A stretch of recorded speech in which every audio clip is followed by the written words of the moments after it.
Dulu saya pernah bilang ada semacam yaitu 3P, yaitu pengamatan, pengalaman, dan penerapan. Ya, pengamatan itu adalah sesuatu yang sifatnya eksternal masuk ke 5 indera kita, masuk ke alam.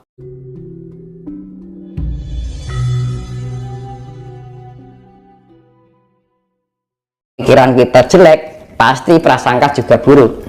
Kalau pikiran kita baik, positif, maka prasangka juga inner beauty, kan gitu ya. Makanya kan cipta itu adalah smart thinking, jadi ibaratnya kecerdasan. Nah, kecerdasan itu untuk mencapai tingkat kebeningan di dalam pikiran kita mempunyai intelektualitas. Untuk mencapai intelektualitasnya diarahkan ke sesuatu yang sifatnya kebijaksanaan untuk menempuh kebeningan di dalam pikiran kita.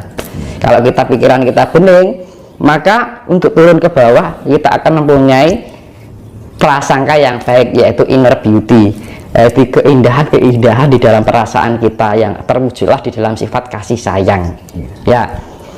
Nah, terus kalau kita mempunyai rasa sayang, maka kita akan mengeluarkan pancaran jiwa.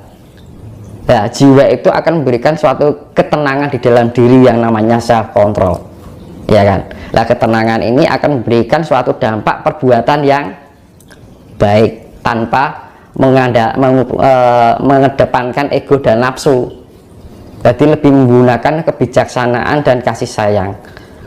Lah, perbuatan-perbuatan yang sifatnya lebih menyejukkan dan kedamaian. Dalam arti olahraga, yaitu ya akan menjadi suatu power atau kekuatan. Maka kekuatan raga itu, maka ketika orang pikirannya negatif, perasaan negatif, itu akan berpengaruh pada raga kita yang akhirnya melemah. Pertama drop, jatuh sakit, panas dingin, sakit flu, macam-macam, ya kan. Iya. Melarinya ke kesehatan. Tetapi ketika pikiran kita positif, perasaan kita akan menjadi baik, cahaya kita pancarkan akan mengeluarkan energi untuk kekuatan atau power tubuh kita yang akhirnya memberikan semangat hidup. Nah, semangat hidup ini akan menciptakan daya cipta, karena manusia itu mempunyai daya cipta lah. Kadang-kadang manusia mempunyai daya cipta yang di luar kesadaran kita ataupun di atas sadarnya. Yang dibahayakan itu adalah ketidakyakinan yang terjadi di alam bawah sadar kita. Kita merasa yakin, tapi bawah sadarnya ternyata tidak yakin. Nah, itu. Nah, untuk mencapai itu harus kita mempunyai tingkat kesadaran yang tinggi. Nah, kesadaran itu kita bisa menciptakan daya cipta ini. Nah, keyakinan yang tercipta dan di atas sadar kita akan memberikan dampak yang baik di kehidupan yang akan mendatang gitu loh. Jadi istilah ini apa ya? Yaitu manusia itu mempunyai daya cipta seperti itu. Jadi yang namanya cipta itu kan apa yang tidak ada menjadi ada, apa yang tidak bisa menjadi bisa. Nah, itu apa yang tidak terjadi menjadi terjadi. Nah, tergantung pada otak manusia. Kalau pikiran kita negatif, yang terjadi yang negatif. Kalau pikiran kita positif, yang terjadi akan baik. Enak emang delalah, Mas. Nah, di saat kondisi itu, makanya kan kita membiasakan. Karena untuk mempunyai pikiran positif, perasaan positif itu tidak bisa instan. Harus kita bisa membiasakan. Makanya saya pernah bilang,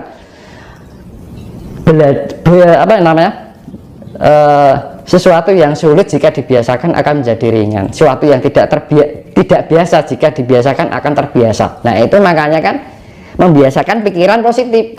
Kalau kita terbiasa berpikiran negatif, prasangka negatif, ya energi yang kita keluarkan juga tidak bagus. Maka perilaku kita juga akan buruk terhadap siapa saja. Nah, perilaku buruk itu bagaimana ya? Kita bisa istilahnya menjustifikasi orang, ya kan? Tidak bisa menghargai kapasitas orang. Nah, tidak bisa memahami kondisi keadaan orang lain. Akhirnya menyalahkan keadaan, sampai-sampai tidak menyadari, akhirnya menjustifikasi Tuhan. Nah, paling bahaya itu ketika kita menjustifikasi Tuhan, seakan-akan ini sudah ketentuan Tuhan. Itu kan sama saja kita menjustifikasi Tuhan bahwa semua itu karena Tuhan. Nah, itu jebakan kehidupan yang selalu menjebak pikiran manusia. Kadang-kadang kenapa ya kehidupan saya ini begitu suram, begini begitu, apa saya sudah diciptakan menjadi orang seperti ini? Itu secara nggak langsung itu menjustifikasi Tuhan. Nah, itu salah besar. Makanya membiasakan untuk merasa bersalah. Ya, Mas. Biasakan untuk merasa bersalah. Nah, mungkin di dalam kondisi keadaan kita yang mungkin terpuruk ini, mungkin ada suatu langkah kita yang nggak kita sadari melakukan suatu kesalahan-kesalahan yang akhirnya berdampak di kehidupan yang sekarang ini. Nah, makanya perlu pemahaman. Makanya dulu saya pernah bilang ada semacam yaitu 3P, yaitu pengamatan, pengalaman, dan penerapan. Ya, pengamatan itu adalah sesuatu yang sifatnya eksternal, masuk ke 5 indera kita, masuk ke alam cipta, ke rasa, baru kita bisa menerapkan. Nah, kalau pengalaman sesuatu yang benar-benar kita alami dari pengalaman kehidupan kita sehari-hari, dari perjalanan kita. Tapi kalau pengamatan itu dari eksternal ke internal, yang kita olah untuk menjadi hal yang baik, ya kan? Jadi misalkan kita belum mengalami, kita dengan mengamati kondisi, oh ternyata orang itu seperti ini, itu bagian mengamati ya. Terus oh kok kenapa ya kok daun itu warnanya hijau, kok nggak warnanya lain kan gitu, kenapa kok ketika pohon ini dipetik kok nggak mati, dia masih bisa tumbuh lagi. Itu bagian dari pengamatan ya. Akhirnya kita sering mengolah, mengasah, mengupas sesuatu yang hal yang sepele menjadi suatu pengertian yang sangat berarti. Nah, itu hal-hal sepele. Kadang-kadang ibaratnya orang Jawa barang sepele dadi gawe kan. Nah, itu pengamatan ya. Pengalaman itu dari segala perjalanan kita benar-benar mengalami sendiri. Kadang-kadang kita mengamati pun tidak cukup. Misalkan gini, ada orang punya masalah, ya kan? Iya. Kita menasihati, kita kan mengamati kan, yang mengalami orang yang kita nasihati. Kita sifatnya netral, kita bisa menasihati orang. Tapi manakala kita menghadapi apa yang dia alami, kita belum tentu juga kita sekuat dia. Nah, itu pengalaman seperti itu, karena pengamatan itu bagian dari referensi kehidupan untuk kita bagaimana cara menghadapi. Tapi pengalaman itu kita terjun langsung, oh rasanya benar-benar kita merasakan kan gitu ya. Namanya pengamatan itu kan ya bisa dari alam, atau mungkin orang pembaca dari literasi buku, ya kan, oh buku ini copy paste. Oh, nah copy paste. Tapi kalau cuman copy paste, kalau dia tahu, tapi begitu mengalami beda. Iya kan? Iya. Karena praktek dengan teori beda. Makanya kan banyak istilahnya penemuan atau banyak istilah spiritual. Misalkan kita mendapatkan sifatnya itu yang teori, belum tentu secara prakteknya itu adalah mampu kan gitu.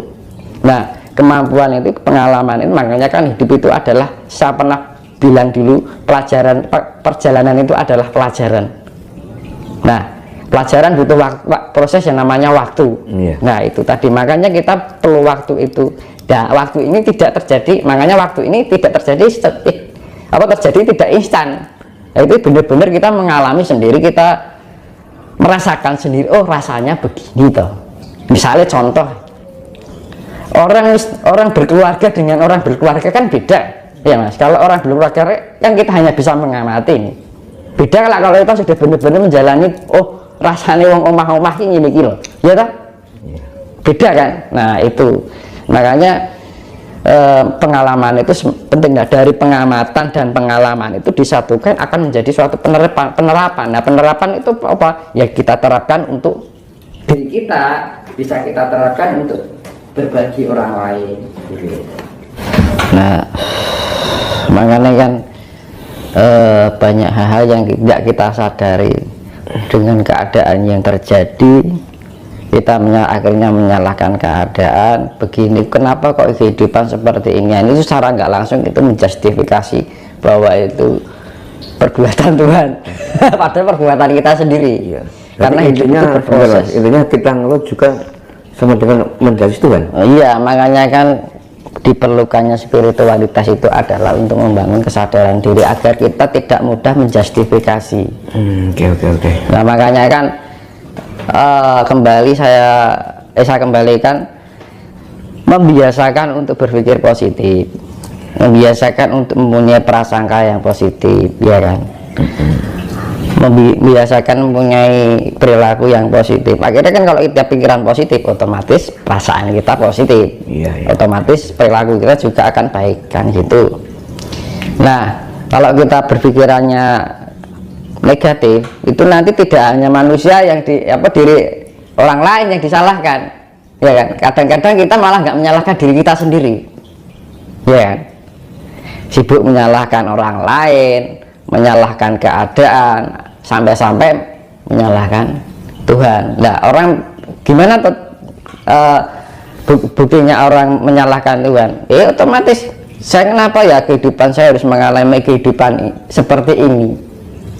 Nah, itu seakan-akan itu adalah perbuatan Tuhan, gitu Mas? Iya. Itu kan sama saja kita menjustifikasi Tuhan.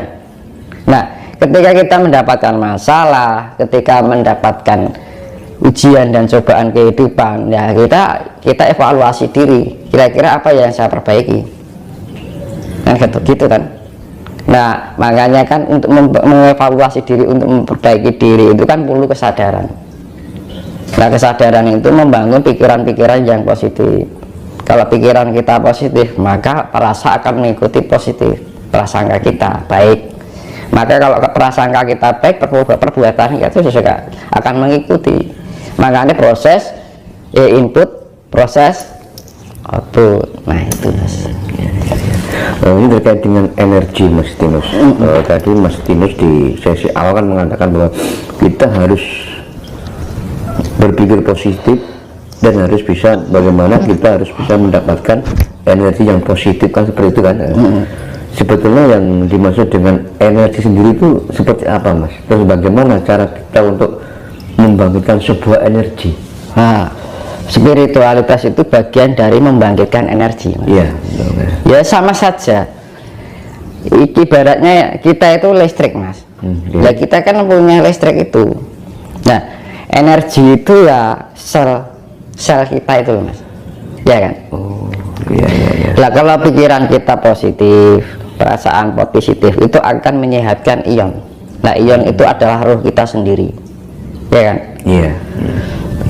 Nah, kalau roh kita baik, maka energi yang dihasilkan juga baik. Nah, energi ini akan mempengaruhi fisik, Mas. Makanya ketika orang kehilangan energi, rasanya lemes, ya kan? Iya. Contohnya ketika kita mendapatkan masalah down, ya kan? Energi kita melemah, nggak punya semangat. Ibarat lampu tuh kayak redup, Mas. Kayak lampu itu kan kalau energinya tegangannya berkurang kan langsung redup ini. Ya analoginya seperti itu, Mas. Kita seperti lampu ini. Nah, makanya kan diperlukan spiritualitas itu agar menjaga kestabilan energi. Jadi misalkan kita mendapat keterpaan hantaman masalah kehidupan, energi kita tetap stabil. Karena apa? Kita mempunyai keseimbangan di dalam cara berpikir kita, pola pikir kita, pola rasa kita. Nah, keseimbangan pikir dan perasaan kita itu kestabilan pikiran dan perasaan kita akan menstabilkan energi kita juga. Nah, kestabilan energi itu bisa membangkitkan energi yang positif, memberikan semangat hidup, memberikan kesehatan di dalam tubuh fisik kita, juga tubuh rohani kita, batiniah kita, pikiran kita akhirnya mempunyai keyakinan yang bagus atau optimis, kan gitu. Nah, karena energi itu sesuatu yang tidak bisa direkayasa, Mas. Gitu. Jadi misalnya gini, ada orang bicara ini. Iya.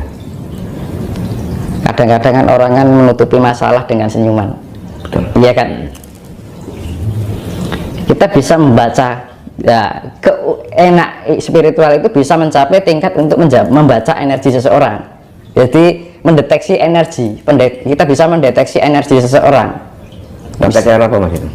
Nah, itu nanti kan ada spiritual itu nanti ada peningkatan di kepekaan itu ada peningkatan levelnya sampai kita bisa memahami energi.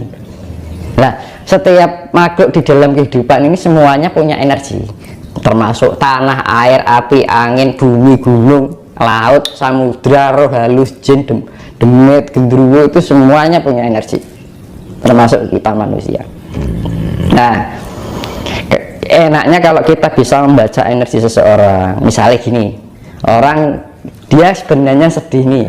Iya. Orang kan sedih kan bisa dilihat energinya lemah. Nah gitu, tegangannya itu redup dia. Dia kelihatannya senyum, tapi melihat energi itu. Nah, ada misalkan contoh ini ya, ada spiritual. Kita bisa melihat misalkan ada spiritual gitu. Oh, orang itu energinya sekian. Oh, orang itu energinya sekian. Kelihatan. Bisa. Nyata ya. Nyata. Tapi energi omongan, pembicaraan itu tidak menjamin energinya bagus loh. Gitu. Misalkan kita pandai berbicara atau bisa menerangkan segala sesuatu kehidupan, belum tentu dia punya energi bagus. Karena energi itu tidak bisa direkayasa. Iya. Mulut bisa direkayasa, ya kan?